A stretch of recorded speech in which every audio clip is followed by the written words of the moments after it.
Vamos, desde já, referir, no fundo, a organização do evento por parte da HomeGrid e da Associação Passive House Portugal.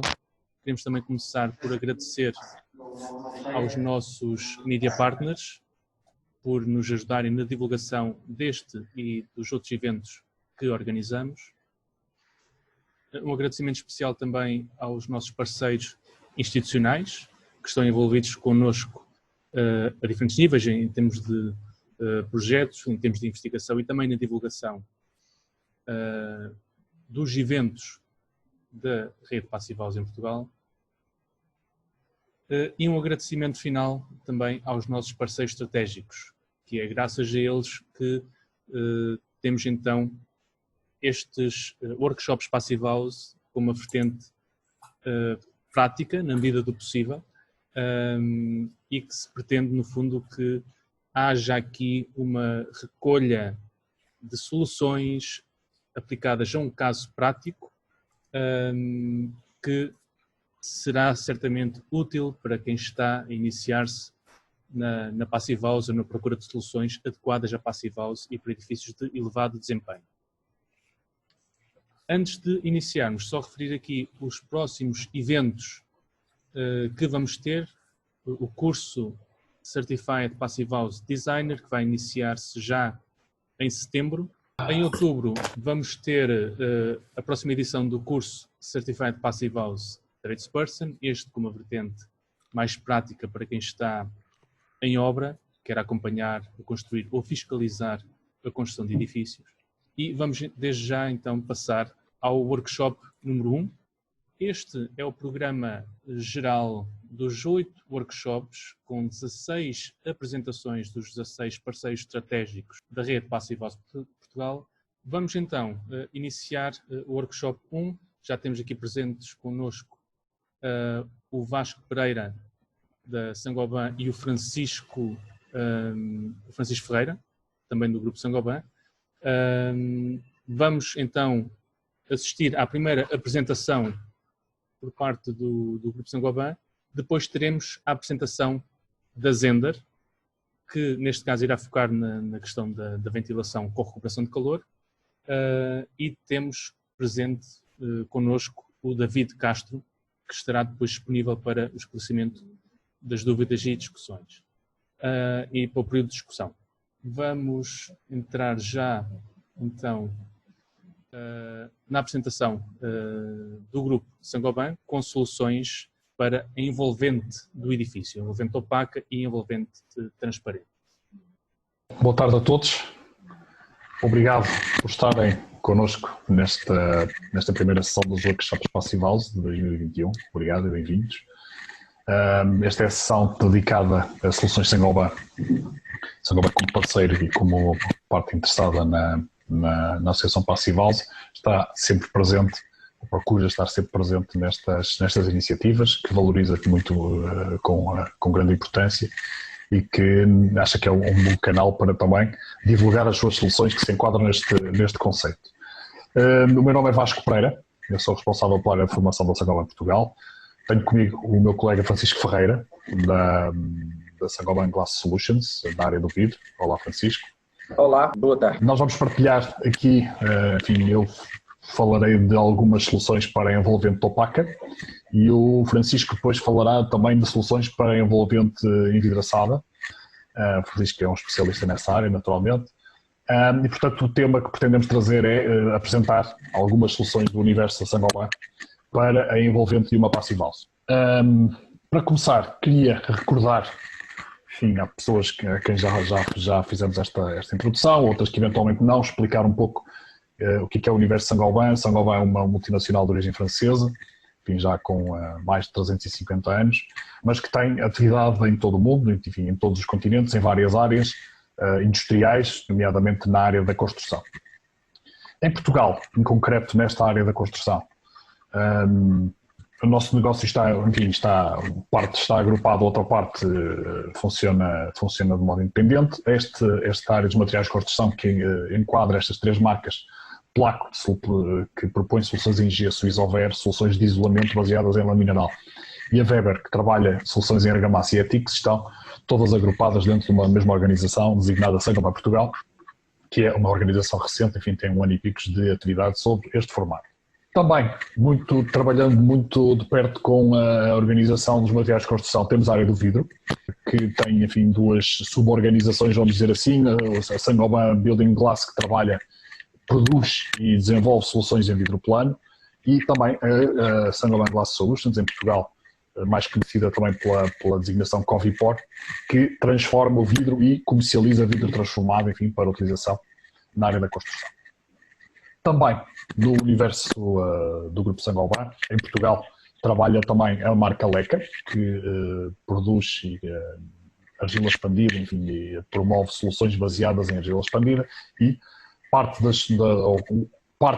constituição de algumas das soluções de que falaremos hoje incorpora também materiais Leca. Portanto, este é um pouco o perfil da organização da Saint-Gobain em Portugal nesta área dos materiais de construção ou de soluções para a construção. Bom, indo então ao tema que foi proposto, enfim, que é o tema chapéu destes workshops. Portanto, a ideia é fazermos a apresentação de algumas soluções, no caso concreto na nossa área para a envolvente do edifício, baseados num exemplo, num projeto específico, num caso de estudo, uma moradia térrea, uma moradia, enfim, é um projeto real, mas neste caso é um projeto teórico, conceptual, para o qual se pretende propor soluções, no nosso caso para a envolvente, baseado na ideia de que esta moradia pode estar em 3 localizações diferentes no nosso país.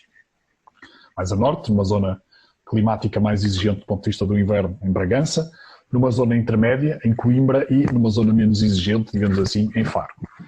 E, enfim, é à volta da construção de soluções, ou da proposta de soluções, para uma envolvente eficiente do ponto de vista passive-house para estas 3 localizações, que iremos apresentar aqui um conjunto de soluções.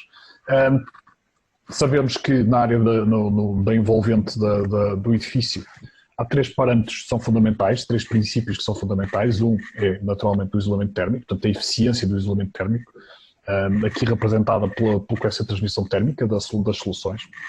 Por outro lado, também a minimização das pontes térmicas, e aqui tem muito a ver com o detalhe colocado na definição da solução e do enquadramento entre as soluções em projeto, portanto a pormenorização do projeto e a maneira como, nomeadamente os remates, as zonas de encontro, etc., são resolvidas, e finalmente também a estanqueidade ao ar, e mencionaremos esse aspecto nas várias soluções que iremos apresentar. Bom, dito isto, passemos então às soluções para a envolvente, começando pela envolvente vertical, portanto a zona opaca da envolvente vertical, e eu aqui queria apresentar 3 soluções e apresentar um pouco os respectivos desempenhos, concretamente relativamente ao respectivo coeficiente de transmissão térmica e, portanto, o nível de eficiência que as várias soluções conseguem trazer na resposta aos requisitos que foram definidos. A primeira solução que vos queria trazer, que efetivamente tem 2 variantes, e a segunda solução anda também à volta da mesma lógica, é uma solução baseada em parede de alvenaria, uma parede tradicional, digamos assim, alvenaria.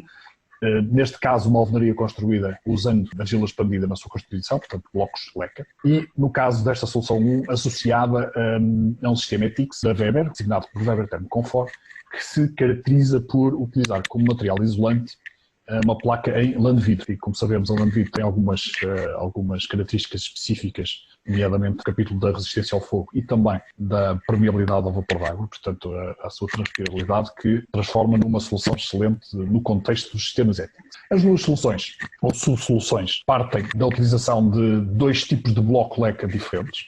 Um bloco conforto que tem 35 cm de espessura, portanto, um bloco pensado para maximizar a capacidade de proteção térmica, e o bloco térmico, que começa a ser um standard, digamos assim, de alguma forma, nos últimos anos, em soluções de alvenaria para fachadas com eficiência térmica melhorada. E, portanto, é a combinação destes 2 componentes do que é uma parede em alvenaria, associados ao reboco interior, que neste caso, no contexto desta solução, funciona como camadas tanque, que mostramos estas 2 soluções e discutimos um pouco o respectivo desempenho. Então, indo aqui um pouco a esta tabela, que pretende traduzir um pouco os desempenhos destas soluções nas 3 localizações geográficas, efetivamente encontramos aqui recordando que o objetivo do U em Bragança é 0,25, em Coimbra é 0,35 e em Faro é 0,40. Eu proponho aqui as soluções combinando então os blocos de alvenaria com os sistemas ETICS, partindo dos respectivos desempenhos térmicos, das respectivas condutibilidades, nomeadamente no sistema ETICS em que a placa isolante tem uma condutibilidade térmica de 0,034 e chegamos aqui à definição de espessuras, quer do sistema ETICS, quer a espessura total das paredes, para cumprir, digamos assim, os requisitos do coeficiente de transmissão térmica que foram definidos no desafio que nos foram deixados. E, portanto, conseguimos, para as duas soluções, naturalmente é preciso dizer que a solução de bloco de conforto é mais eficiente do ponto de vista térmico, mas também são 10 centímetros adicionais de espessura, portanto há aqui um balanço que é preciso encontrar. Também é importante dizer que, sendo o bloco de conforto mais eficiente termicamente, as espessuras de isolamento serão mais reduzidas pelo facto de usarmos uma alvenaria mais eficiente termicamente e, portanto, encontramos aqui soluções que passam por sistemas ETICS com 80 mm e 110 mm para a zona de Bragança, que leva a paredes, as espessuras totais de paredes de 45 cm no caso A e 37 no caso B. Enfim, e por aqui vai, enfim, à medida que o nível de exigência baixa, porque as condições climatéricas são também menos exigentes, vamos encontrando espessuras mais baixas do material isolante no sistema ETICS e, portanto, também espessuras mais baixas na espessura total da parede. Sendo que, quando chegamos à comparação das soluções entre Coimbra e Faro, nomeadamente do ponto de vista da espessura da placa isolante do sistema ETICS, os 40 mm já são o mínimo possível e, portanto, efetivamente, a parede começa a ter um nível de eficiência até já acima do requisito definido. Pronto, sem entrar em demasiado detalhe, fica aqui a informação que será partilhada com certeza e, portanto, este é o nível de eficiência que se consegue com a menor solução possível, ou a solução mais aligeirada possível para o nível de eficiência que se pretende nas três localizações. A solução 2 é uma solução do mesmo género, do ponto de vista das alvenarias, mas que tem como solução de isolamento térmico, naturalmente aqui estamos sempre a falar de soluções de isolamento térmico do exterior, que é a solução mais eficaz do ponto de vista da resolução das problemáticas associadas às perdas das pontes térmicas. Esta solução, então, mantém as mesmas soluções de alvenaria, mas neste caso a solução de isolamento especificamente é um sistema, não é um sistema ETICS, é um sistema Weber Therm também, da Weber, mas que neste caso é um reboco isolante. É um reboco designado como Weber Therm mais Lone, que efetivamente tem uma altíssima eficiência do ponto de vista da proteção térmica, considerando que é um reboco, portanto é uma solução mineral, que tem uma condutibilidade que aqui aparece mencionada de 0,042, para termos uma ordem de grandeza só 17% pior do que, por exemplo, uma placa de poliestireno expandido, que é a solução isolante térmica por excelência no exterior de fachadas. Bom, seguindo a mesma lógica, enfim, aqui estão definidas as soluções que permitem cumprir nas várias localizações e com os dois tipos de solução construtiva, os requisitos colocados, sendo que é preciso dizer que na solução com o bloco térmico não é possível encontrar uma solução razoável sem irmos para espessuras de utilização de reboco exageradas e que não são construtivamente viáveis e, portanto, efetivamente a solução 2B não se apresenta como uma solução viável para uma localização em Bragança e, portanto, nesse caso não aparece aqui mencionada a solução. Mas, de resto, para as restantes localizações, conseguimos construir soluções que são bastante razoáveis do ponto de vista do que sejam as espessuras totais da parede, mas também as espessuras necessárias para poder executar um reboco isolante. Portanto, é possível utilizar, então, uma solução de reboco para construir uma solução para uma envolvente passive house nas várias localizações geográficas. A terceira solução para a zona opaca que vos queria falar é uma solução com um conceito bastante diferente ou completamente diferente das que vimos até agora, que eram soluções baseadas em alvenaria, portanto soluções mais tradicionais. As soluções que propomos são soluções variáveis, digamos assim. Uma solução de parede ligeira designamos como placoterm íntegra. Portanto, é uma solução de parede baseada numa estrutura metálica e em placas de gesso e materiais isolantes como, digamos assim, soluções de fecho destas nossas paredes. Tem duas variantes. A solução de base, digamos assim, é uma solução que tem uma estrutura dupla, uma estrutura exterior, se quisermos dizer assim, e uma estrutura interior, sendo que a estrutura interior é uma estrutura semelhante às das divisórias interiores, e que se distingue pelo facto de utilizar uma placa de gesso definida ou formulada para poder ser usada no exterior, designada como Glass Rock X, e que está associada então a também duas camadas isolantes em lã de vidro e uma membrana de estanquidade ao ar, na face interior, portanto nesta face que está aqui entre a estrutura interior e as placas de gesso no interior, para garantir a estanquidade ao ar. Já me vou referir mais em detalhe a esta membrana Vario. Portanto, esta solução permite, esta solução é depois revestida, as placas de gesso são revestidas com argamassas e acabamentos no exterior da marca Weber. A outra solução, a solução B, é uma solução do mesmo género, mas que substitui o pano interior pela aplicação de um sistema ETICS no exterior, na superfície da placa de gesso Glass Rock. Portanto, o conceito é semelhante, simplesmente eliminamos o pano interior ou a estrutura interior para passarmos, digamos assim, o complemento de isolamento para o exterior com o sistema ETICS, também ele baseado em lã de vidro, concretamente o sistema ETICS que vimos na solução 1, o sistema baseado em placas isolantes de lã de vidro. Portanto, a solução prevê também a aplicação da tal membrana de estanquidade no interior, a membrana Vario. Esta tabela resume então os desempenhos que conseguimos obter com esta solução. Chama a atenção que reduzimos drasticamente as espessuras das paredes. Recordando que nas soluções anteriores andávamos em soluções sempre acima dos 30 cm, no modo geral, 30 e muitos e 40. Aqui estamos sempre com soluções com espessuras totais de parede até 20 cm. Enfim, é a solução para Bragança, para a solução A, até tem 21 cm. Mas enfim, permite, como podem constatar, níveis de eficácia de proteção térmica muito elevados, até bastante abaixo relativamente às soluções anteriores, portanto, ao nível de exigência colocado.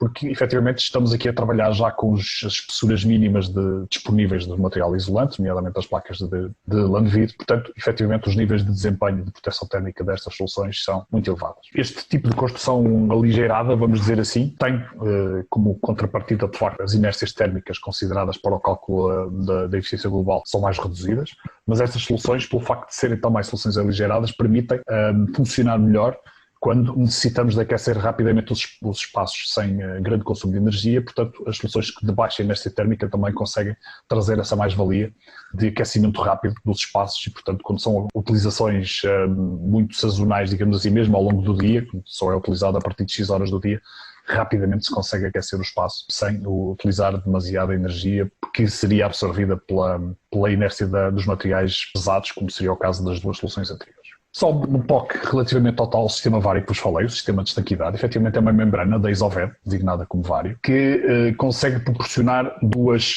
vantagens, vamos dizer assim. Por um lado, é uma membrana de estanquidade ao ar e, portanto, é possível os sistemas aligerados que vimos ainda há pouco, antes da aplicação das placas interiores, como do revestimento interior, o sistema ser tornado estanque através da aplicação deste sistema, mas também permite regular, de alguma forma, a permeabilidade a vapor d'água da solução de fachada. Efetivamente é uma membrana microperforada, se quisermos dizer assim, que tem uma estrutura molecular a partir do tipo de material com que é fabricada, que permite, portanto é uma espécie de membrana inteligente que permite, em função das temperaturas ambientes de inverno e de verão, diminuir a permeabilidade ao vapor ou aumentar a permeabilidade ao vapor através da variação da dimensão, enfim, dos pequenos poros do material, que permite então fazer este controle ou esta regulação da permeabilidade ao vapor d'água ao longo das várias estações do ano. Para concluir a envolvente, antes de passar à área envidraçada, só uma solução para a envolvente da cobertura. Neste caso, a proposta que está desenhada é uma cobertura inclinada só com uma água, com uma embalagem de betão. Portanto, a solução que gostaríamos de propor para esta circunstância é uma solução de isolamento posterior, mais uma vez, usando um material isolante em lã de rocha de elevada densidade com uma condutibilidade de 0,039. Porquê lã de rocha e porquê de elevada densidade? Porque, ao contrário das fachadas onde a questão da densidade não é muito importante do ponto de vista da resistência mecânica, porque as fachadas à partida não sofrem grande interação mecânica e, enfim, os sistemas ETICS têm revestimentos que lhe permitem essa compensar a menor resistência mecânica das soluções em lã mineral. Na cobertura, onde é necessário resistência à compressão, necessitamos de um isolante em lã de rocha, que é um material mais denso e que permite resistências mecânicas, nomeadamente à compressão, adequadas depois à colocação do revestimento exterior. No caso, o que está previsto é telha cerâmica. E, portanto, a solução que trazemos aqui é exatamente um isolante chamado Alpha-Toit, que portanto, é colado, digamos assim, na superfície da laje e que depois, por cima, se aplica uma membrana de reforço de impermeabilidade, não é uma membrana de grupo Saint-Gobain, enfim, existem soluções de mercado para complemento de impermeabilidade relativamente à impermeabilidade principal proporcionada pelas telhas cerâmicas, assentes sobre um ripado e um contra-ripado que são fixados, digamos assim, através do material isolante à própria laje. Os desempenhos desta solução estão aqui definidos nas três localizações, considerando uma laje de botão de 20 centímetros, enfim, isto aqui já é especulação da nossa parte, não que não havia informação suficiente para isso, mas admitindo uma laje de 20 centímetros, conseguimos com estas espessuras de material isolante obter estes níveis de desempenho que estão perfeitamente integrados e cumprem os requisitos que estavam colocados para o desempenho da cobertura nas 3 localizações. Bom, passo então a palavra ao Francisco Ferreira, colega da área do vidro, para nos apresentar as soluções para a envolvente envidraçada. Então, eu vou tentar explicar um pouco as soluções propostas, tanto no âmbito deste projeto Passive House e em função, digamos assim, em função dos pressupostos ou requisitos, nomeadamente o fator solar e o coeficiente de transmissividade térmica, que teria um valor compreendido entre 1 e 1,4 watts por metro quadrado. No caso do fator solar, entre 0,40 e 0,60. Assim, propusemos 2 soluções que vão de encontro a esses requisitos. Solução 1, composta por um vidro incolor, no qual é depositada uma capa neutra de origem metálica, que confere as características de controle solar e térmico. Esta capa é colocada na face interior do vidro exterior e é realizada por pulverização catódica em vácuo. Portanto, este vidro é temperado, securito, e tem também o tratamento HST. Depois temos uma câmara de argon de 90%, de 16 mm, e um vidro interior laminado Steady Protect 44.2. Estamos a falar de uma espessura total na ordem dos cerca de 31 mm. Na solução 2, propusemos um vidro com um aspecto mais neutro, portanto é uma solução, como vemos em baixo, tem um fator solar de 0,6, um coeficiente de transmissibilidade térmica de 1,1, uma transmissão luminosa de 80%, reflexão 12, que é equivalente à anterior, e um isolamento térmico aí, eles são idênticos também, 38 dBs, ao nível do RW, portanto significativamente acima ao regulamento, e mesmo em termos de solução conjunta, cá estaria vidro. Portanto, este vidro exterior tem também uma capa metálica, mas ainda mais imperceptível. Isto é praticamente neutro, quase não se consegue distinguir, digamos, este vidro de uma solução dita tradicional. E, portanto, esta solução normalmente é utilizada nas vertentes norte ou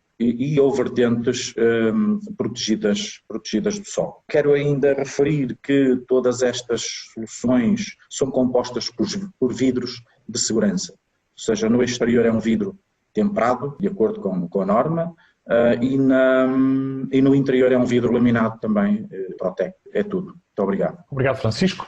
Bom, e é também, enfim, tudo o que tínhamos para vos trazer relativamente às nossas soluções do Grupo Saint-Gobain para uma envolvente eficiente no contexto de Passive House, tentando responder então aos níveis de exigência que tinham sido propostos. Queremos agradecer a vossa atenção.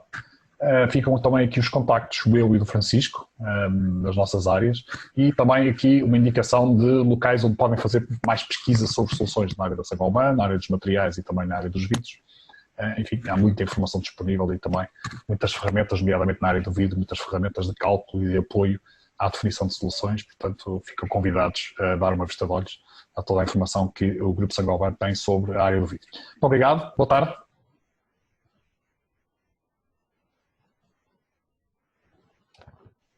Muito obrigado, Vasco e Francisco, pela apresentação. Vamos então abrir aqui o período de discussão e debate. Vimos, portanto, as soluções para o caso de estudo, que é, no fundo, o caso de estudo que é comum a todas as apresentações, portanto, todos os parceiros estratégicos vão apresentar, no fundo, as soluções para o mesmo caso de estudo, que se trata de uma habitação unifamiliar, uma moradia isolada. Passamos, então, desde já ao período de questões. Arquiteto João Gavião, posso? Tenho que colocar, não é? Sim. Só uma Viva. Questão, em relação, Viva, para que eu os conheço, em relação à solução proposta para Bragança, dado que a temperatura de ponto de orvalho vai ocorrer no interior da lã mineral, portanto, essa lã tem algum tratamento especial? ou é uma lã mineral de alta densidade, que é de 180 kg por metro cúbico? Podem-me esclarecer, Engenheiro Vasco? Está a falar da solução da cobertura, presumo. As duas, cobertura e também na parede. Um, Vai haver, para as temperaturas certo. de Bragança, a temperatura de ponto de orvalho vai ocorrer dentro da Muito camada de isolamento e, portanto, pode absorver água e, portanto, absorvendo a água, a lã mineral vai deixar de ter a resistência térmica que tem, não é? Quando As está soluções, ligada. as soluções que têm o isolamento no exterior, portanto, as soluções que têm sistema ETICS, a questão não se coloca, porque o exterior da parede está sempre isolado termicamente, portanto, a temperatura do ponto de orvalho não permite condensação, porque a temperatura do ponto de orvalho é bastante elevada, não é? Porque estamos a falar sempre que toda a zona estrutural da parede está protegida termicamente pela existência exterior do material isolante. Na solução aligerada, portanto, que nas soluções de placotermia íntegra, existe do lado interior a membrana que faz o controle da permeabilidade ao vapor d'água e que, portanto, condiciona fortemente a penetração do vapor d'água no interior da parede e, portanto, desse ponto de vista, a pressão de vapor d'água dentro da parede vai ser sempre muito reduzida. Portanto, todas as soluções que incluem isolamento ou na face interior da parede ou dentro da própria parede, como é o caso da solução aligerada, das soluções aligeradas, tem sempre o controle de permeabilidade ao vapor d'água pelo interior, portanto uma barreira ao vapor d'água na face interior da parede, portanto na zona quente, o que significa que a pressão de vapor d'água dentro da parede será sempre muito baixa. Ou seja, não sei se... mas estou só também, estou a falar isso porque falou que essa membrana era inteligente, não é? E, portanto, sim, permitia alguma passagem de vapor d'água. Ela contrai, vamos dizer, nas temperaturas mais baixas, na altura do inverno, e expande ligeiramente nas temperaturas mais elevadas. E, portanto, ela,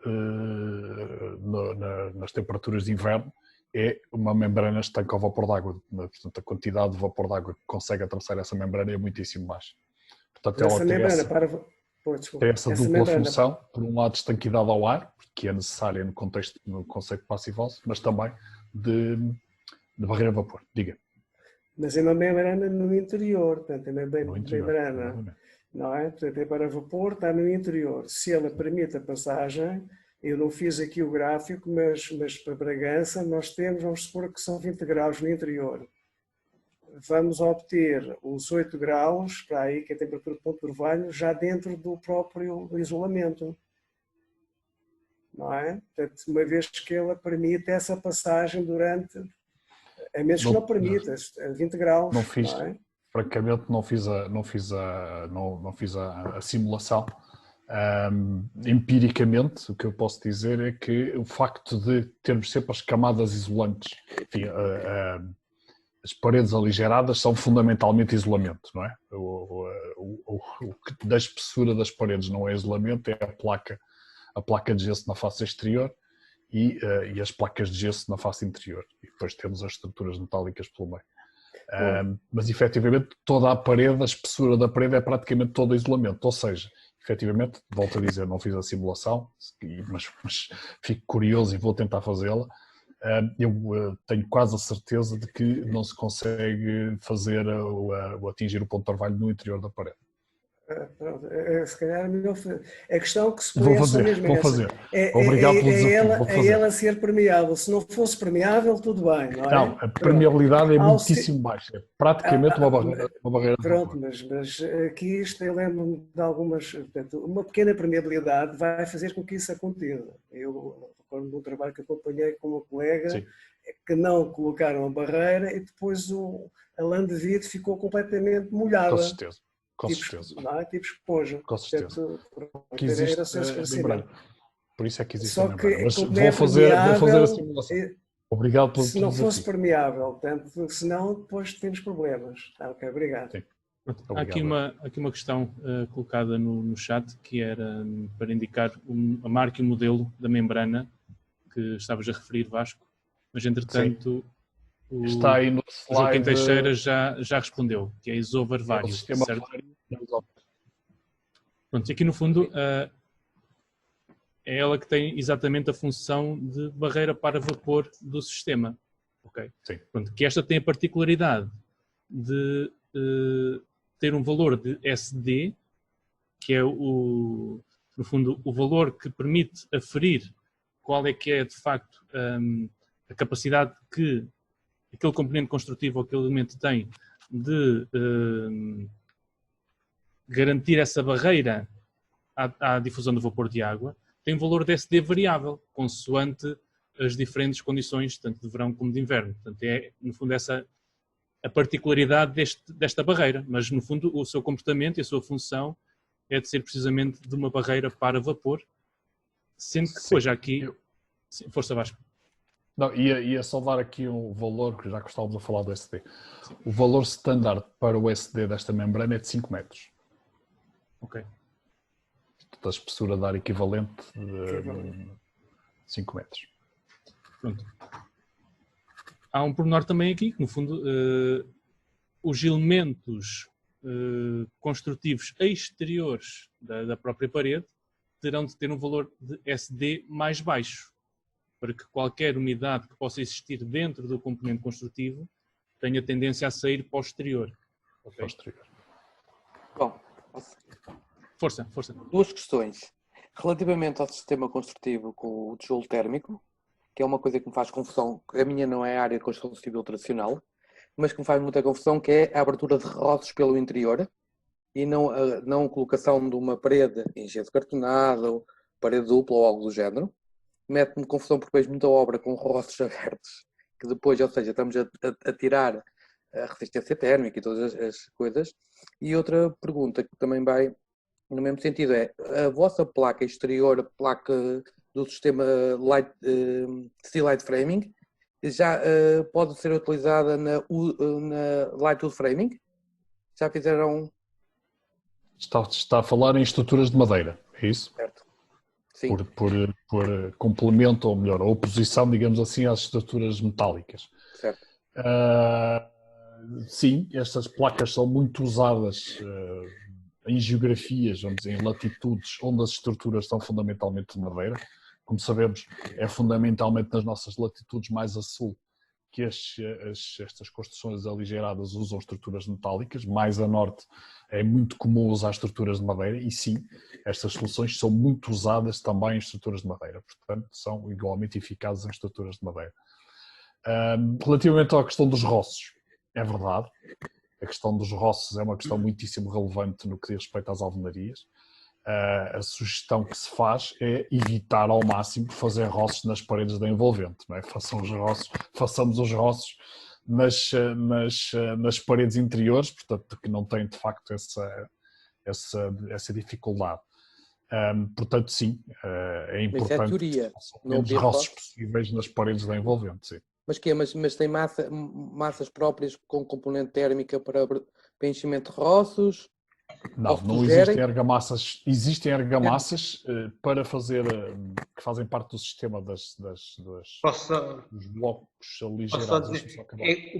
O problema dos roços é quase irrelevante, porque o R, a resistência térmica desse sistema é dado praticamente em 90% pela lã de rocha ou pelo material isolante. E, portanto, os roços que vão tirar, se calhar, 0.01 ou no máximo, ou, portanto, o roço não vai contar muito, porque não é o tijolo térmico. O tijolo térmico chama-se térmico, mas ajuda só um bocadinho, mas a grande base desse sistema é a lã de rocha. Logo aquele roço vai perder 1 ou 2%.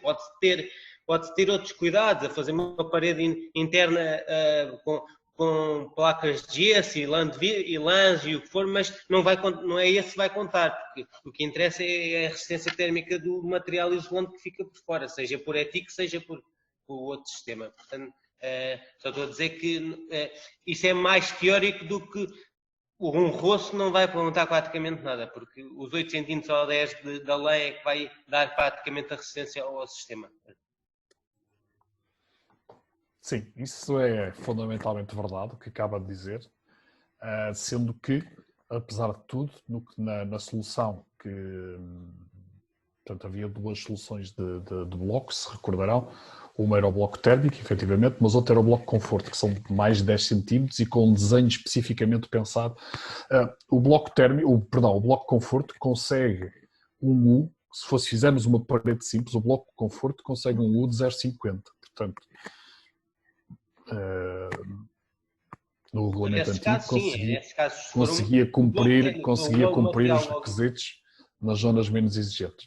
Mas tem razão no que está a dizer. Do bloco térmico, o material isolante nunca se pode tocar no material e tem que fazer uma parede técnica só para passar as tubagens. Mas se tiverem um ETIX ou uma coisa, o ETIX vai dar 90% da resistência térmica e, portanto, os roços.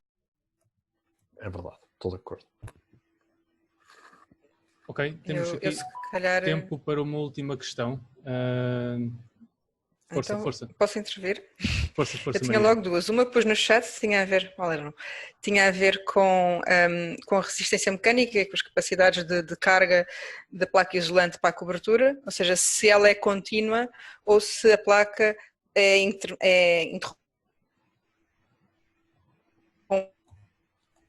em PVC, ou enfim, por elementos de fixação, o PVC ou de madeira, do que for, para fixação depois da subtelha e da telha. Esta era uma pergunta? Eu perdi parte da sua observação. Estava a perguntar se a aplicação da lã era contínua. Na cobertura, ou seja, se o material tem capacidade de suporte de carga à solução depois, e de tração, não é? Em situações de vento, à situação de revestimento com a subtelha, com a impermeabilização e com a telha. Essa era uma pergunta que estava no chat. A outra pergunta tem a ver com... Na verdade, estamos aqui a discutir roços, mas raramente vamos ter paredes periféricas que não tenham pontos térmicos, pontos estruturais lá embebidas e que serão muito mais graves. Portanto, eu acho que a opção por tijolo térmico acaba por muitas vezes ser posta de parte pelas implicações de soluções particulares que temos de ter depois para a zona da ponte térmica plana, da viga, do pilar, e que vai ter que ou levar um isolamento suplementar ou enfim, ser tratado de alguma forma específica.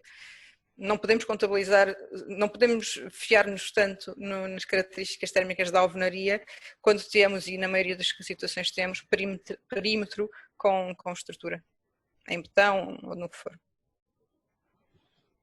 Deixa-me dizer, na solução para a cobertura, aquela solução de lã de rocha que está prevista, que é uma lã de rocha de elevada densidade, tem efetivamente uma capacidade de resistência à compressão muito elevada.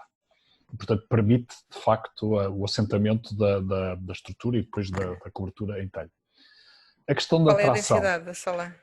Pois. Essa lã tem uma densidade à volta dos 130 kg por metro cúbico. Portanto, tem uma densidade muito elevada. Mas o que eu ia falar relativamente à tração, e portanto ao problema da sucção, a estrutura de suporte da telha, portanto total ripado e contra-ripado, tem que ser fixado através da lã à laje. Portanto, a lã é colada para ficar minimamente estabilizada, naturalmente, é colada com uma argamassa, mas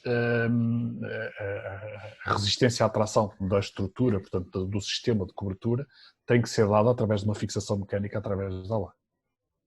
Ok. E a segunda questão tem a ver realmente com incluirmos no perímetro do nosso edifício, e geralmente eles existirão, elementos estruturais que têm que ser compensados ou com espessuras adicionais de isolamento. Não é? Sim, se estiver recordado, as soluções com alvenaria eram soluções sempre revestidas com sistemas ETIX, portanto com o isolamento exterior. Precisamos de uma espessura suplementar face aos valores, para obtermos os comparáveis, precisamos de uma espessura suplementar face àquelas que foram consideradas para as zonas de alvenarias, ainda mais se forem blocos térmicos, não é? Sim, a diferença é um bocadinho acentuada, tem razão no que está a dizer, mas eu diria que as diferenças na zona corrente, nas zonas de ponte térmica linear, serão reduzidas. Enfim, a espessura de isolamento, voltamos sempre à conversa de há pouco, a espessura de isolamento é muito elevada neste contexto, estamos a falar sempre de espessuras 70 centímetros para cima, e portanto, à partida... Geralmente vamos precisar de mais 2 a 3 centímetros na zona do pilar e da viga para compensar isso. O que podemos fazer é... Com reboque é fácil, com espessuras Podemos fazer, atenção, estamos a falar de blocos de espessuras elevadas e, portanto, podemos sempre trazer o bloco ligeiramente para fora do alinhamento da estrutura e, portanto, conseguir uma camada isolante adicional na zona da... Isto para dizer que o roço não é o nosso problema. Sim. Aí, de facto, no fundo pode haver uma diferença da condutividade térmica dos materiais de um bloco de alvenaria, um bloco térmico, comparado com um elemento estrutural de betão de 10 vezes. Mas a condutividade térmica, mas como estamos a falar de espessuras de isolamento térmico de 8, de 10 centímetros pelo exterior, a variação no valor de U, no coeficiente de transmissão térmica de uma para a outra, já será muito reduzido. Mas, de qualquer modo, no balanço energético e na análise da simulação do desempenho do edifício, isso é contabilizado. Portanto, mais do que tentar perceber se temos de compensar naquela zona estrutural ou não, é perceber qual o impacto que isso vai ter no balanço global do edifício, sabendo que dificilmente, com isolamento térmico, com espessuras adequadas pelo exterior, dificilmente teremos problemas, por exemplo, de formação de condensações ou de umidades pelo interior. Portanto, isso à partida estará sempre salvaguardado com a correção da ponte térmica.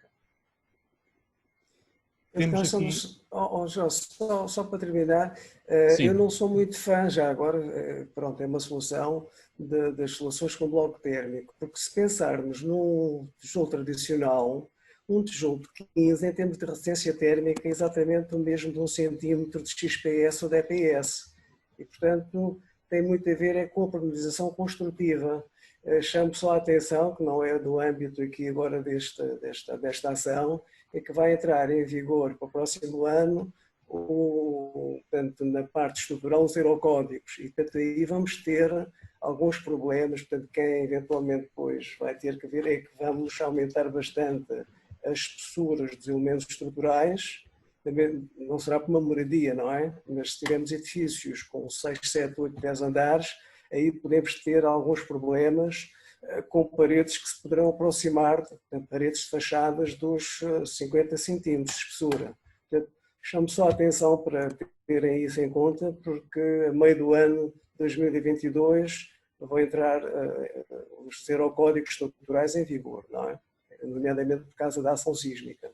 Lá para Bragança não será tão complicado nesse aspecto. Ok. Posso ter uma questão?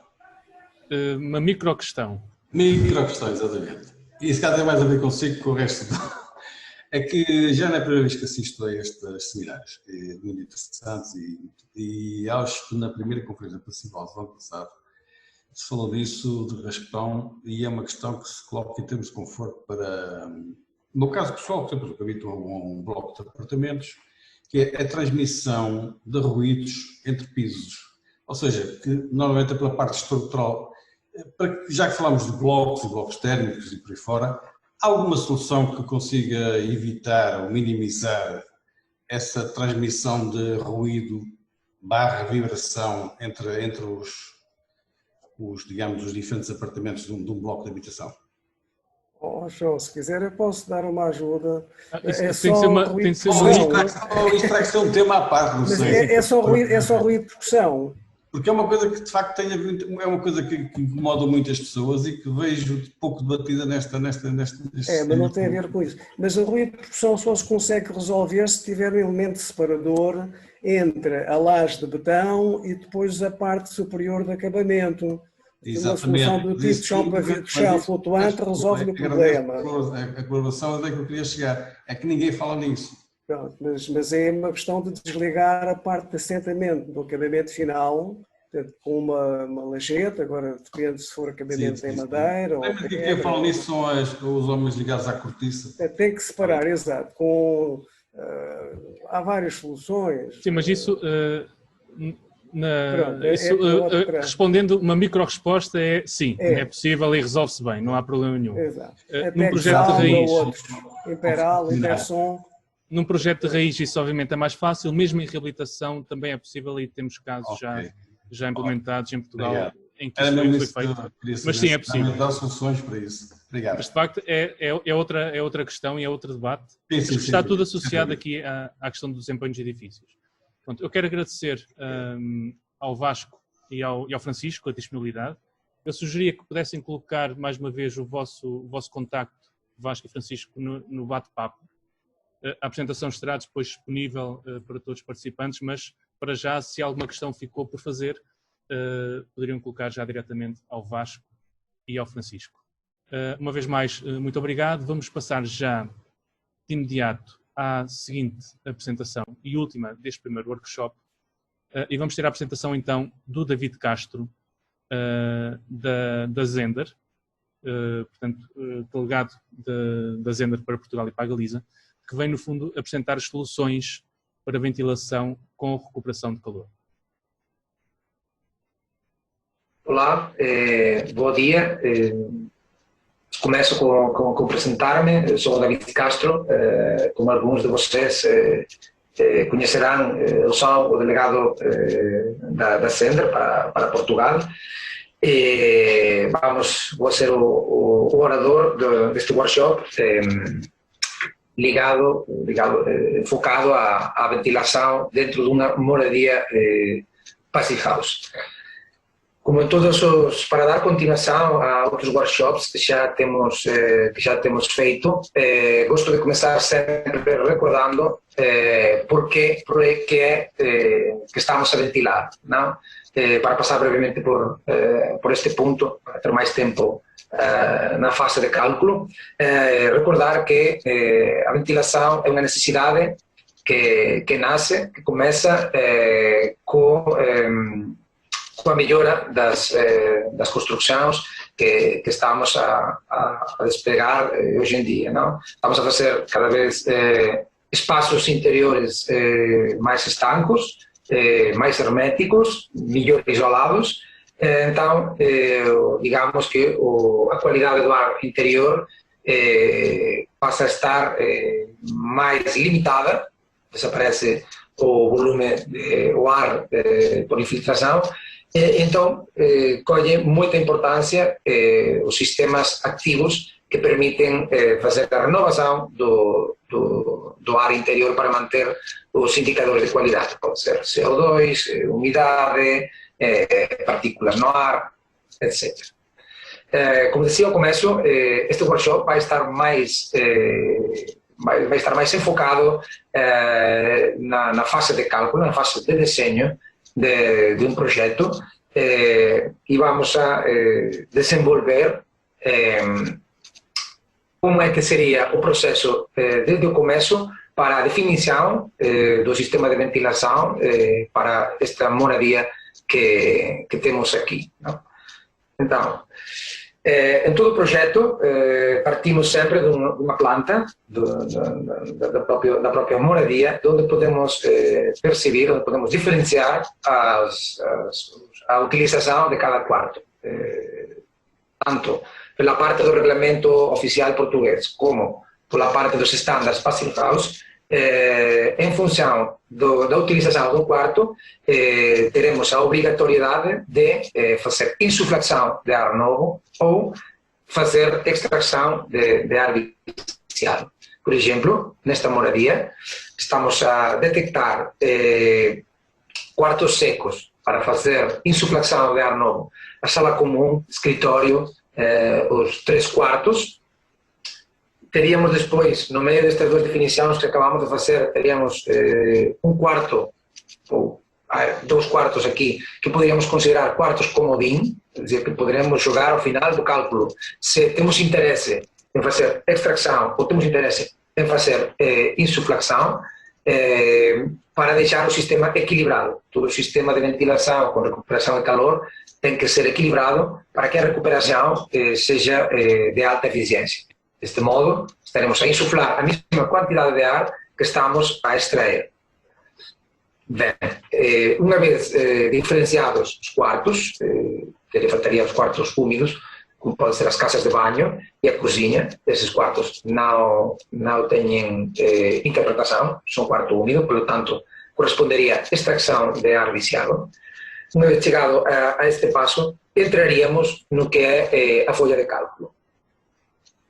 Ok, por exemplo, este é o passo número 1 que fazemos em todos os projetos de ventilação. Como é que devemos começar todo o cálculo? Bueno, sempre fazemos uma listagem de todos os quartos que temos que ventilar. O Standard Passive House obriga a que todo o quarto seja ventilado, bem através da extração, bem através da insuflação.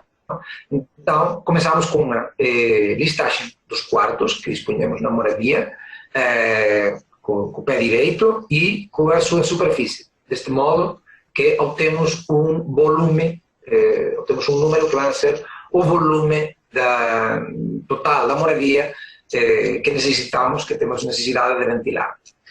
A continuação, diferenciamos, estávamos a comentar ao começo, de diferentes usos que tem cada quarto. Caso de cozinha, colocamos cozinhas, sala comum, quartos, etc. Deste modo que esta folha de cálculo vai nos estar a dizer quais são as taxas de ventilação que devemos de utilizar em cada um desses quartos. Isto é feito considerando individualmente cada quarto. Depois, nosso trabalho estará manter, disponer, desenhar, fazer o desenho de uma instalação equilibrada, como comentávamos ao começo. Então, uma vez feito todas as utilizações de todos os quartos, obtemos o seguinte: devemos marcar-nos o Standard Passive House que devemos fazer 200 metros cúbicos hora de extração ou 180 de insuflação. Depois disto, devemos verificar, devemos detectar que se comprovam outros pontos que o Standard nos vem a marcar como limitações. É dizer, por exemplo, o Standard Passive House marca que a ventilação deverá estar entre uma renovação entre 0,3 e 0,6 renovações por hora do volume total. Então, entre 0,6 e 0,4, perdão. Então, verificamos aqui que, tanto cumprindo por insuflação como por extração, estamos a cumprir o objetivo de renovação do volume de ar da moradia. Por outro lado, outro ponto que devemos vigiar vem a ser a ocupação média por superfície, por unidade de superfície da moradia. Em base a isso, o Passive House marca que devemos de insuflar 30 metros cúbicos hora por ocupação de pessoas. Então aqui temos que a ocupação por superfície é marcada que são 5 pessoas e a insuflação mínima deverá ser 150 metros cúbicos hora de volume de insuflação. Também estamos a comprovar que estamos por arriba deste ponto. Ok, seguinte passo que devemos verificar é equilibrar o sistema, respeitando sempre estes dois pontos que acabamos de definir. Então, aqui é de configuração manual por parte do projetista, devemos ir estabelecendo os caudais nominais. Olha, aqui por dizer que um sistema de ventilação tem 3 velocidades, frequentemente, velocidade máxima, velocidade estándar, para a maior parte do dia, e velocidade mínima para situações de pouca demanda. Então, vamos a definir sempre a ventilação estándar e, em base a isso, vamos a manter o sistema equilibrado. Então, vou fazer screen para que isto veja melhor. Então, estamos a ver que marca 60 metros cúbicos hora. Definimos 60 metros cúbicos hora. 60, 30, 30, 30, 30. Aqui vou fazer uma anotação, é dizer, vemos que o Standard Passive House marca que nas casas de banho podamos chegar a uma extração, temos que garantir uma extração de ao menos 40 metros cúbicos hora en cada casa de baño. Aquí definimos 30 para lograr un caudal equilibrado y tendo a certeza, tendo a seguridade de que, como comentábamos, há 3 velocidades e queda sempre por arriba a velocidade máxima. Por isso, veremos abaixo, no seguinte passo, que é a regulação do sistema, onde podemos, esses 10 metros cúbicos que estamos a diminuir agora na velocidade estándar, podemos compensar posteriormente com isso. Uma vez repartidos os caudais para que sejam iguais à insuflação e à extração, volvemos a comprovar que cumprimos todos os pontos que nos marca o estándar. Mantemos 0,43 renovações do volume total, estamos dentro da renovação objetivo, estamos a insuflar mais caudal de ar do necessário por ocupação e por superfície, e vamos agora a definir o número de condutas que vamos a disponer para garantir um conforto, principalmente por barulho. Então, há uma recomendação do Standard Basic que diz que em velocidade, em caudal estándar, não deveremos ultrapassar os 2 metros por segundo de velocidade na conduta. Então, aqui temos a tabela de velocidades, taxas de ventilação por conduta de 90. Estamos a ver que a 2 metros por segundo poderíamos insuflar, extrair 31 metros cúbicos hora. Okay? Para não estar no limite, vamos a colocar caudal estándar 30 metros cúbicos hora. Então, 30 metros cúbicos hora, sai um número de condutas de 6 condutas de extração e 6 condutas de insuflação para poder distribuir estes 180 metros cúbicos hora de insuflação e de extração. Com isto teríamos definido o sistema em a ventilação, as dimensões da ventilação em quanto a condutas, a pontos de distribuição e de extração, e agora vamos ao seguinte passo, que seria a regulação de todas as velocidades. E temos as diferentes ventilações: ventilação estándar, ventilação máxima, ventilação mínima. Como estávamos a dizer antes, o estándar marca um mínimo de 0,3 renovações hora do volume total.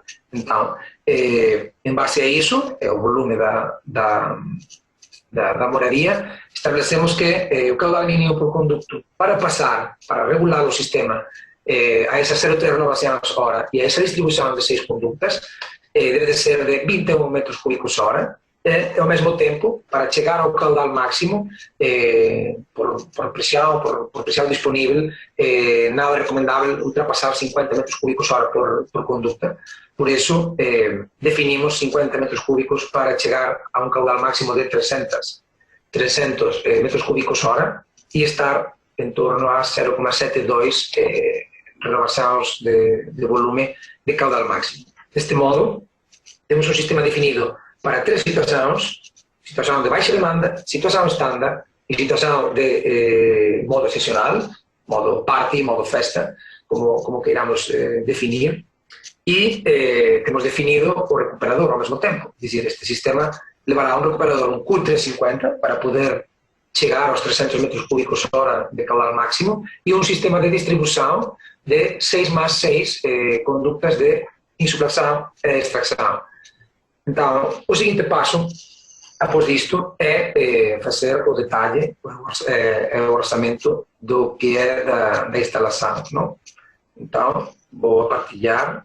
Vou recordar brevemente as diferentes partes do sistema de ventilação, que vêm a ser, são estas que temos aqui. É dizer, todo o sistema de ventilação devemos exigir que disponha de todas estas peças para garantir o correto funcionamento, o correto equilibrado, a ausência de ruído, de barulho, a ótima distribuição do ar por toda a moradia. Então, como já recordarão de outros workshops, temos o recuperador de calor, este que estamos a perceber aqui abaixo, a olhar. Sempre levamos 2 atenuadores acústicos, um para as insuflações e outro para as extrações, e repartimos essas 6 condutas que antes, que no anterior passo estávamos a dimensionar, repartimos 6 condutas de extração, a cor vermelha, e colocamos 6 condutas de extração que ubicaremos nesses quartos úmidos, onde definimos antes, casas de banho e cozinha, E paralelamente disporemos igualmente de 6 condutas de insuflação para o escritório, para os quartos, para a sala de estar, para fazer a insuflação do ar com o seu pleno, com as suas grelhas, tubagem interior, tubagem exterior, toma e descarga de ar cara ao exterior, diferentes modos de controle, etc. Então, todos os sistemas devem, para garantir, como comentava anteriormente, devem de ter estes componentes, não? Então, o seguinte passo ao cálculo que acabamos de fazer, o seguinte passo é o detalhe, o desglose de todas as peças que componem o sistema. Então, por exemplo, un sistema Zender, y debería ser así, un sistema de cualquier fabricante, debería estar dispuesto a esta información comercial de por qué es necesario cada pieza que vamos a ver aquí. Y, por ejemplo, estos componentes que estábamos a percibir ahora mismo, tenemos aquí desglosados, uno a uno.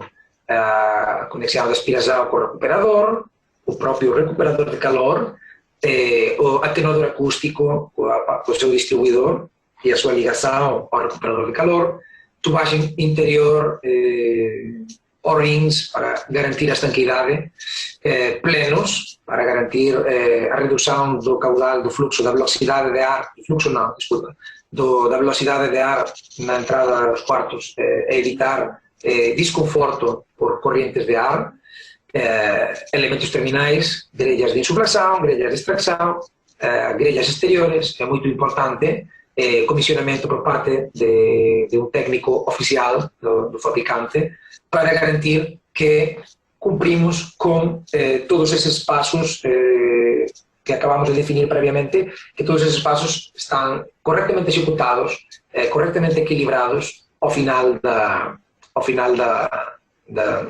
obra, não? do projeto. Aqui gostaria de fazer um breve inciso, que acontece muito com o clima português, como o próprio português dará a conhecer o seu espanhol.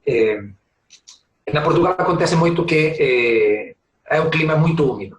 Então, é frequente que os clientes, tanto o projetista como o cliente final, façam as questões de: olha, David, que é melhor ubicar recuperador entálpico, recuperador sensível. Okay? Aqui, as pessoas que gostem de entrar em maior profundidade, por favor, contactem comigo, porque é um tema um bocadinho comprido de explicar, um bocadinho longo. Digamos que em clima úmido, a ventilação por si só, a ventilação sensível, a recuperação de calor, por si só tem um efeito secante do ar interior, por diversos processos termodinâmicos que acontecem na recuperação, tem um efeito secante. Então, a recomendação sempre é em clima úmido, quer dizer, vamos ter um clima úmido no exterior e um clima úmido no interior, por nosso próprio efeito contaminante. Se é uma recuperação sensível, o que está a acontecer recupera o calor sensível, mas o calor latente, a parte da umidade do ar, não recupera, então é diretamente extraída cara ao exterior. E o mesmo acontece com o ar de fora. Pelo próprio processo de recuperação, o ar exterior pode estar em torno a 70%, 80% de umidade. Na recuperação de calor, produz um efeito secante. Por isso, o recuperador de calor tem uma condução de condensado. Então, se partimos de um 80%, um 70% de umidade exterior, uma recuperação sensível vai nos manter uma umidade interior por torno aos 50%, 55%. Sem nenhum tipo de consumo de energia externa, pelo próprio efeito da recuperação. O que acontece? Se, no caso de estar em clima úmido, estamos em clima seco, em vez de partir de uma umidade do 70%, 80% no exterior, partimos de uma umidade do 50%, do 40%, o efeito é o mesmo, uma recuperação sensível. Então, estaremos reduzindo muito, estaremos insuflando ar por debaixo do 40%, por esse próprio efeito secante da recuperação sensível, e pode ser prejudicial para a saúde. Nos casos de clima seco, sempre é recomendável dispor de recuperador latente. Por quê? Porque essa umidade no interior que nós aportamos, no caso de um permutador de calor entálpico, essa umidade é traspassada ao ar exterior. Então, independentemente da umidade que consigamos que tenhamos fora, 40%, 50%, 30%, vai a ser umidificado com essa umidade que já disponhamos no interior. E não vamos a ultrapassar cara abaixo umidades relativas que perigosas. Então, gostaria de esclarecer isto porque é uma questão que acontece a diário e não todo mundo percebe a diferença de um recuperador sensível a um recuperador antártico. Uma vez definidos, valorados estes pasos, todos estes componentes que disponemos aqui há diferentes opcións, plenos circulares, plenos rectangulares, grella metálica, grella circular, etc. Teríamos definido, listo para executar, un proxecto de ventilación.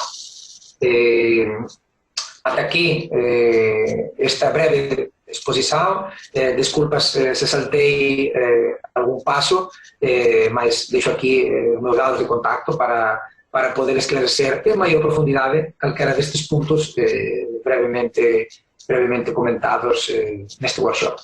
Moito obrigado pola súa asistencia, fico á súa disposición para cualquier gestão. Obrigado.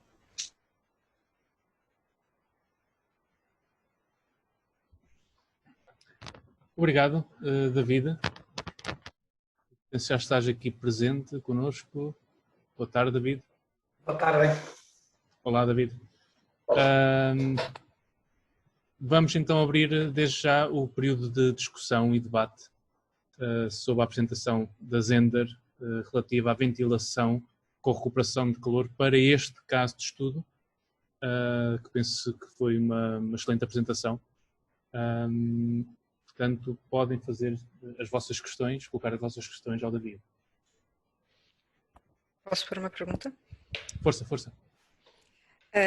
Eu fui a uma apresentação da Zehnder já há 2 ou 3 anos, já nem me recordo, na Lisboa Nova. E à altura lembro-me que não estava ainda disponível, por motivo qualquer, não estava disponível no nosso mercado a versão de unidades de recuperação de calor com bateria de expansão direta, que é uma solução que em algumas situações pode ser interessante para não ter que se criar um sistema adicional de pressão térmica. E era para saber se isso já foi ultrapassado.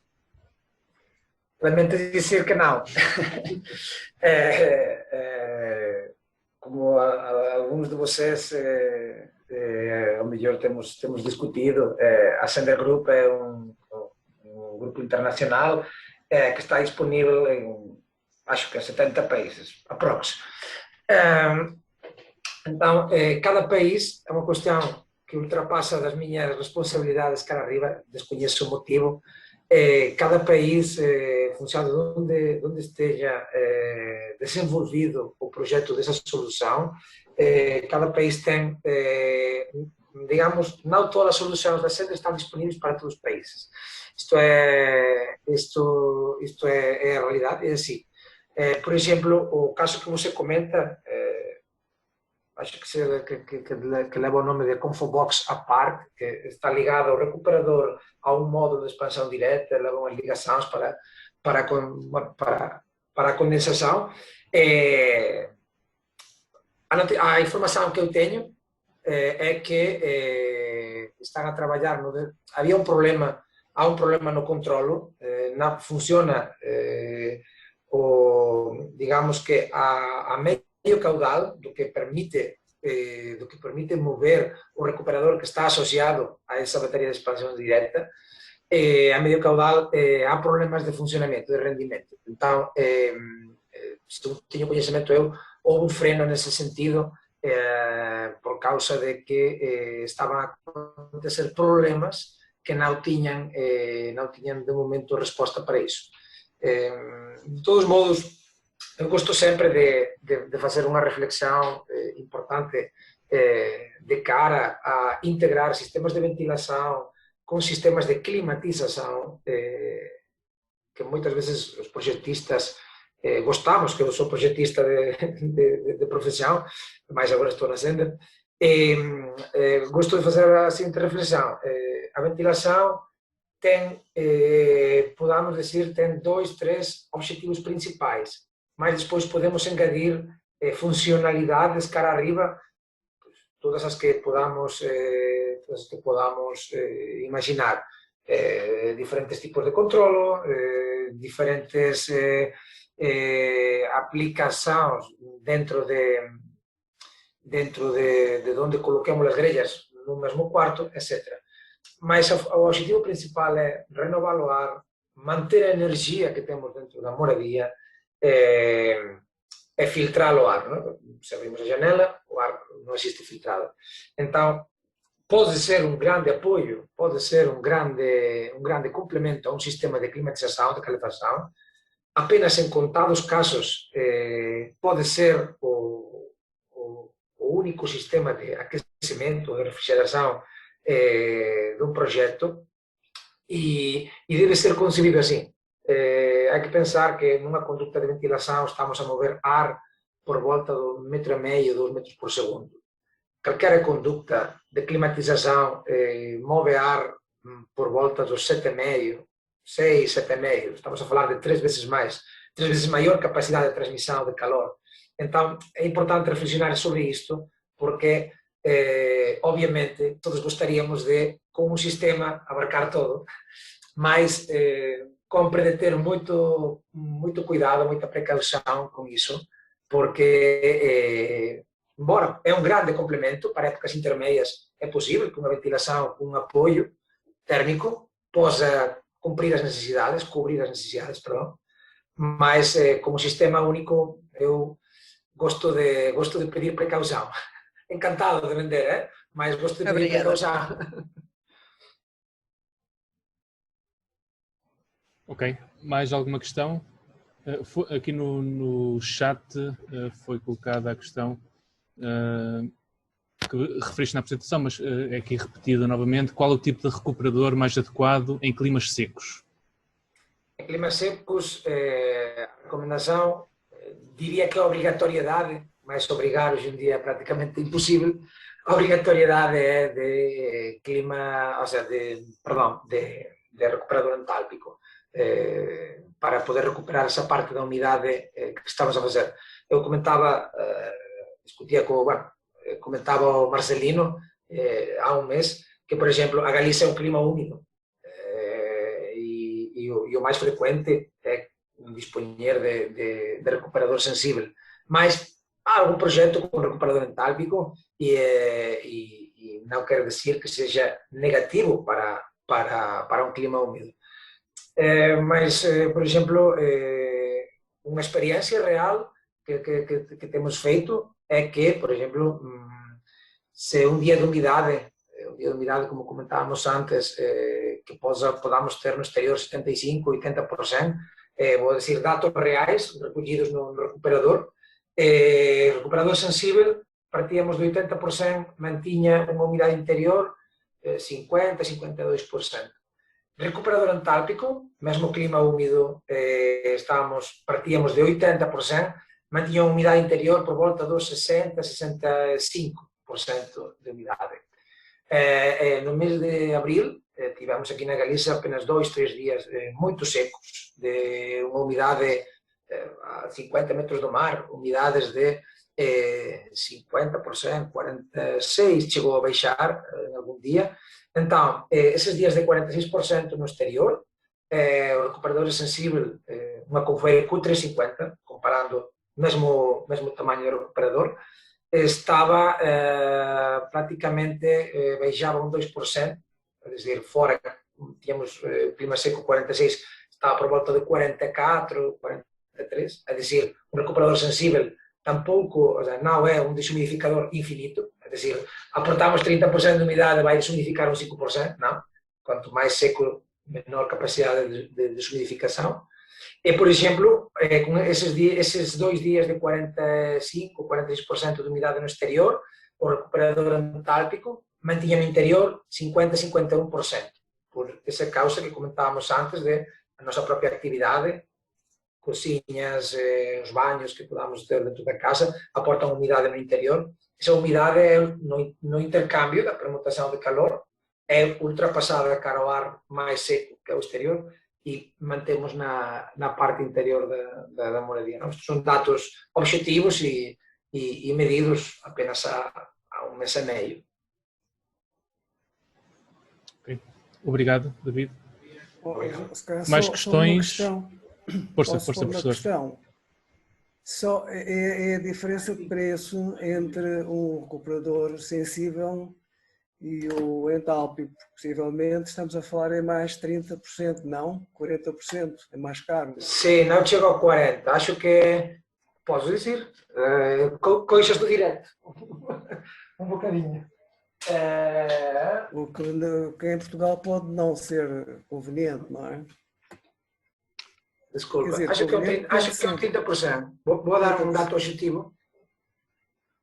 Um dado objetivo, por exemplo, o mesmo recuperador, como foi o Q350, que estávamos a ver agora, que seria o recuperador do projeto do caso prático, estávamos a ver.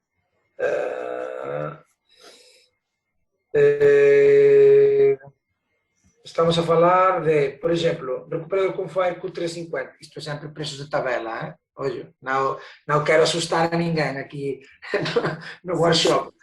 2.900 euros, é um recuperador sensível, é o mesmo recuperador em versão entálpica, 4.000, 3.100 euros mais, pode ser que é 30%? Sim, não? Alguém com a calculadora? Já agora que estamos a falar de preços, posso aproveitar e fazer uma outra pergunta indiscreta, que é, neste exemplo que deu, qual é que é a parcela de custos que corresponde ao recuperador e quanto é que corresponde a tudo o resto? Às redes, aos acessórios, ao controlador, enfim. Só para termos uma ideia nos próximos. Sim, aproximadamente vem a ser os 50%. 50% recuperador, 50% o resto. Tema de distribuição. Segunda pergunta que tinha, só tem atenuadores na insuflação e na extração, não tem ao longo das mangas, porque elas saem todas da mesma box, é isso? É correto, é correto. Não há crosstalk? Não, saímos de um único ponto e fazemos a distribuição em estrela. Há dois tipos de distribuição, uma estrela em espinha de peixe. Nós apostamos pela distribuição estrela digamos, pela facilidade e pela rapidez do comissionamento, do equilibrado do sistema, que é muito importante.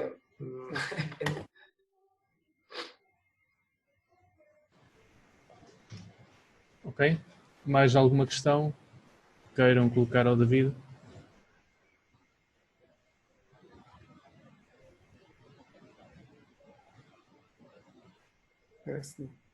Se para já não houver mais... Eu tenho uma questão que gostaria de colocar. É se o equipamento pode ser instalado num anexo ou tem que ser instalado dentro da própria habitação, como no exemplo que estamos a ver, porque em determinados, sobretudo em obras de renovação, não é? Às vezes é difícil encontrar um local para colocar. Isto prende-se com a temperatura que tem que estar o equipamento, não é? Se tem que estar à temperatura, digamos, interior da casa ou se suporta ou pode estar a uma temperatura diferente. Não disponho do dado numérico para poder dizer a perda de energia que possa ter um recuperador ubicado fora da envolvente térmica. Não? Mas sim, posso dizer que é frequente, sim, na moradia unifamiliar, é frequente que o recuperador esteja na cave. E não sempre vai dentro da envolvente térmica, que é o que acontece. Depois compre de ter especial precaução nas condutas que ultrapassam, que atravessam, digamos, a envolvente térmica. As condutas gerais que estávamos a olhar antes no projeto de antes, são condutas já fabricadas, feitas em poliestireno extruído, acho que é, se não estou a cometer um erro. Então, é um material que vem pré-isolado.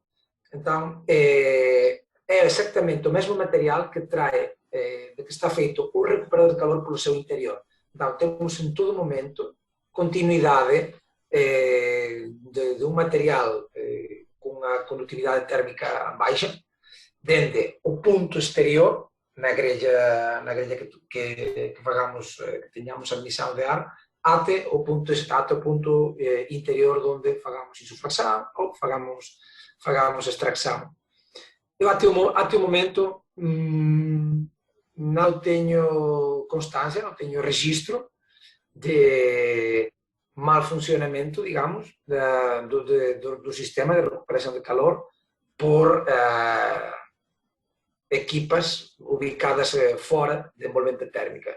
Mas posso dizer que é frequente. Esta ubicação, o que você dizia, não sempre há espaço para colocar um recuperador de calor.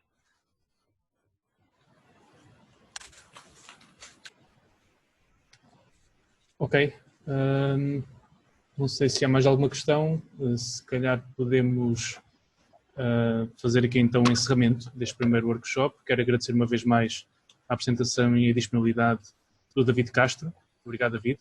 Obrigado. Agradecer uma vez mais a apresentação e a disponibilidade do Vasco Pereira e do Francisco Ferreira, do grupo Saint-Gobain. Obrigado. Vamos então novamente aqui voltar à nossa apresentação para fazer aqui o encerramento da sessão. Portanto, só aqui relembrar que estamos a falar então deste caso de estudo. Isto foi agora pedido aqui no chat para partilharmos novamente o caso de estudo. Trata-se de uma habitação unifamiliar com 3 quartos mais uma zona híbrida de escritório integrado na sala, portanto acaba por ser um T3 mais 1, com 180 metros quadrados de área útil de construção, próximo disso. Okay? Pronto. Vamos ter amanhã já o segundo workshop com a apresentação da Schluter e da Panasonic. Vamos ver, neste caso, neste workshop, acaba por ser apresentações complementares no que diz respeito à climatização da casa. Portanto, acaba por ser um workshop que também complementa um bocadinho aqui o que tratamos hoje, que foi a envolvente do edifício, a envolvente opaca e transparente, e a ventilação com recuperação de calor. Podem consultar o programa no nosso site, fazer a inscrição nos restantes workshops através do nosso site. Queremos agradecer uma vez mais aos nossos media partners pela divulgação, agradecer também aos nossos parceiros institucionais, um último agradecimento também aos nossos parceiros estratégicos e a todos os que estiveram presentes aqui nesta primeira sessão dos workshops Passive House. Obrigado e até amanhã.